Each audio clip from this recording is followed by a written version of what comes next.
basketball team got frantic this weekend. 1988. This is Sarah Palin working as a sportscaster for a local TV station in Anchorage. And that's it for sports.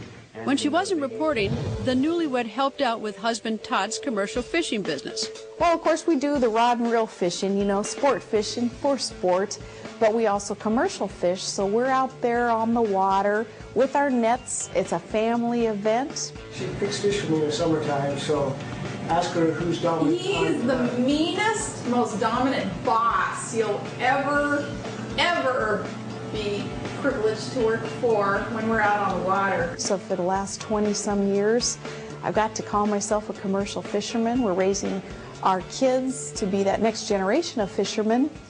It's really cool because it really links you back to part of Alaska's history. By 1992, Sarah had given birth to 2 children, a son who was given the name Track because of his parents' fondness for running, and a daughter, Bristow, named after Bristow Bay, Alaska, where Todd grew up.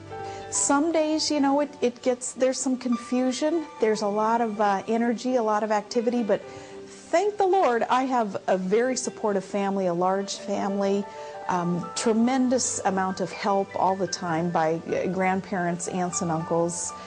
Couldn't do it without my family, that network of support. Thank you for letting her play. Oh, yes. Appreciate Thank it. you. Drive careful. Yeah, we have school.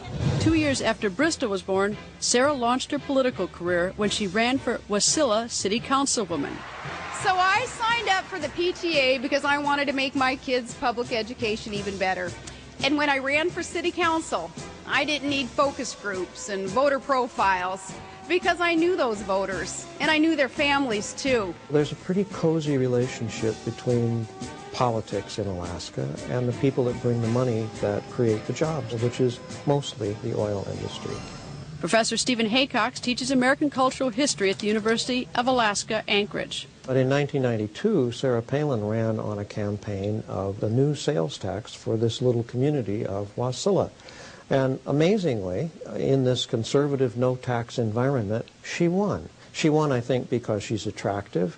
I don't mean necessarily in a physical sense, but there's certainly that. But she won because she's a fresh voice and an aggressive voice, and she speaks common sense.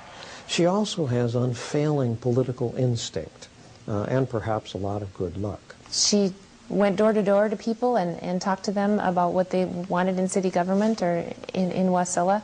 And a lot of times she had her 2 kids in a wagon in tow. During her second term, she could see that nothing was really going to change unless the leadership changed.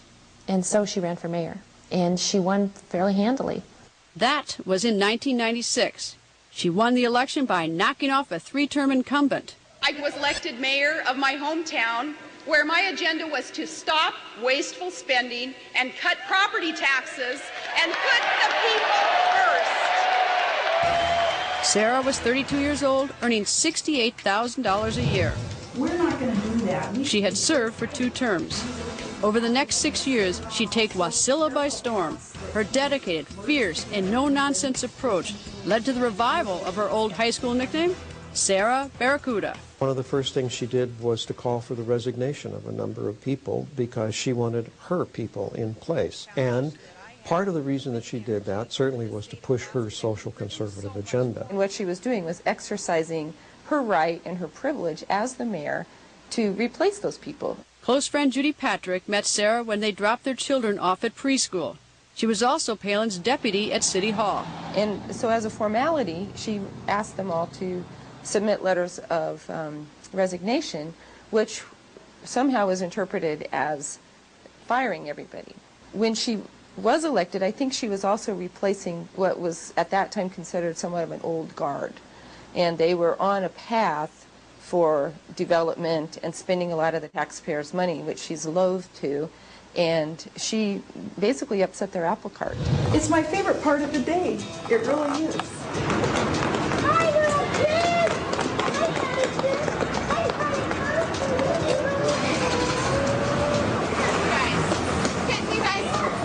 Being young and inexperienced and a mother of small children has always been a criticism that has been leveled against her from the time she ran for council member in Wasilla. Rather than try to counter that, she's embraced it. She said, yeah, I'm young, yeah, I'm inexperienced, but how do you get experience? I guess you get on the job and get experience.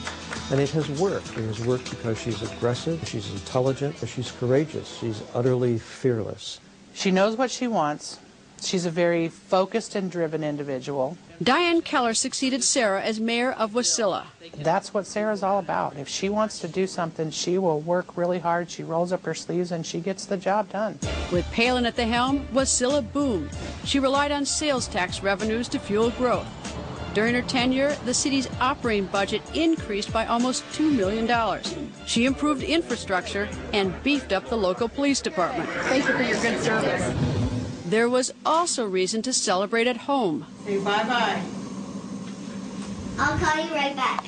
By 2001, Todd and then 37-year-old Sarah had welcomed 2 new additions to their family, daughters Willow and Piper. I love it! Today, as it was back then, the Palins remain very tight-knit. If he's away at work, things get a little bit more hectic. But when he's home, he takes care of all the domestic stuff in the morning. You know, he braids Piper's hair and gets everybody with breakfast ready to go while I'm working. But back in 2002, Sarah was riding out her second term. The Republican Party in Alaska was starting to take notice of this young mayor of Wasilla who was making waves and making a name for herself. With 6 years' experience, party leaders encouraged her to enter the race for the Republican nomination for lieutenant governor. She was young, she was articulate, she was attractive, and she was the antithesis of the good old boy network. Governor Sarah Palin drops the hockey gloves, but there are a few bumps in the road. That's just ahead.